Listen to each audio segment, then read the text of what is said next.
Olá, seja bem-vindo a mais uma revisão da lição. Estamos estudando a lição 3 e vamos estudar o conteúdo de quinta-feira, dia 17. Hoje a gente continua a nossa conversa sobre Moisés, né? Especificamente aquele momento em que Deus renova o chamado, mas a hesitação de Moisés parece até mais forte. Vamos dar uma olhada em como isso acontece. Então, recapitulando um pouco, o Senhor volta a falar com Moisés. Ele se apresenta de novo, reforça ali que ele é Yahweh, o Deus da aliança, e dá a ordem.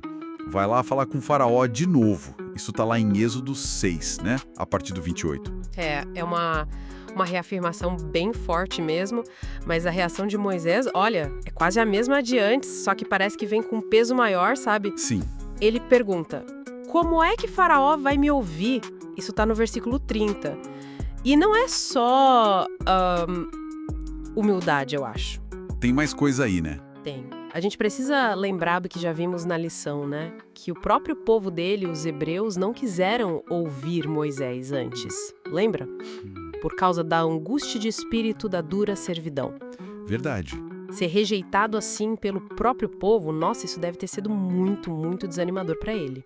Com certeza. E ele até usa uma expressão bem gráfica para falar dessa insegurança, não é?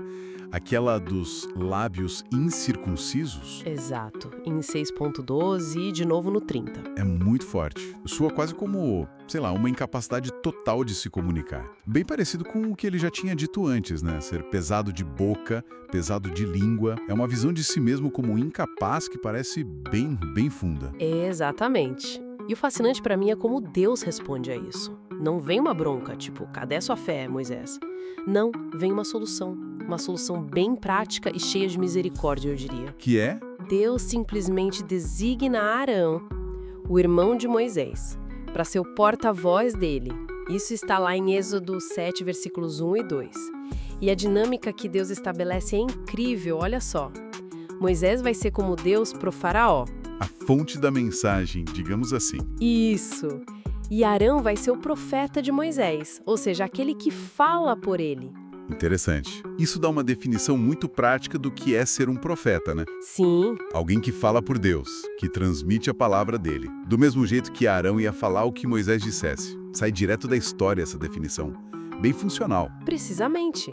Mas Deus não para por aí. Ele não só dá ajuda, mas também prepara Moisés para o que vem pela frente. Ele avisa, olha, não vai ser fácil. Faraó vai ser teimoso, vai ter o coração obstinado. Ah, sim. E aí vem aquela parte que sempre gera discussão, né?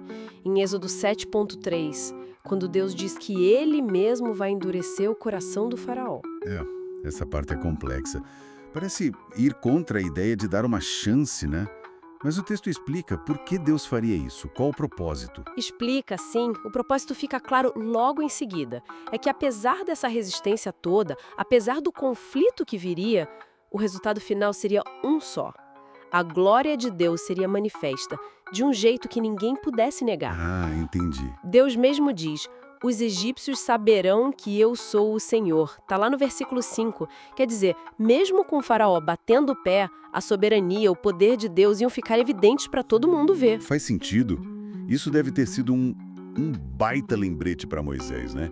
De que, no fim das contas, o controle estava com Deus. Com certeza, um encorajamento para ele seguir adiante, mesmo sabendo que seria tenso. Então tá, com Arão do lado para falar por ele e com essa clareza do propósito maior de Deus, bom, as desculpas de Moisés meio que acabaram, né? Exato, ele ficou, por assim dizer, sem ter muito para onde correr. E essa dinâmica toda, essa conversa, nos leva a pensar um pouco na gente, né? Como assim? Bom, como é que a gente reage quando aparece uma tarefa que parece grande demais para nós? Que tipo de limitações a gente enxerga? Será que são reais? Será que a gente se pega usando desculpas parecidas com as de Moisés? Boa pergunta. Aquelas limitações que a gente percebe. Isso. E pensando um pouco mais, se Deus supriu a necessidade do Moisés ali, com Arão, será que reconhecer as nossas próprias limitações com honestidade não poderia ser paradoxalmente o primeiro passo? Como uma abertura? Talvez. Talvez seja justamente quando a gente admite, olha, eu não consigo sozinho, que a gente abre espaço para soluções que nem imaginava. Seja Deus agindo diretamente ou, sei lá, através de outras pessoas, de uma colaboração que a gente não tinha considerado antes. Fica aí a reflexão, né? Até amanhã do próximo estudo. Até mais.